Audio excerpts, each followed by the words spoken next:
లోకం ఒక మాయని తెలుసుకున్నాను.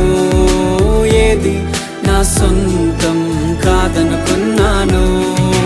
తప్పిపోయిన కుమారుని నేనైతే నా కొరకై నిరీక్షించే తండ్రి నా యేసు.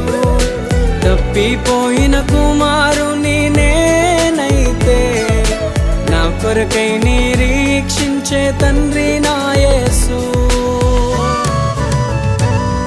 ఈ లోకమంతా నేను వెతకినా నాకు లేదయ్యా ఎక్కడా ఆనందం. నీ సన్నిధిలో ఒక్క క్షణం గడిపి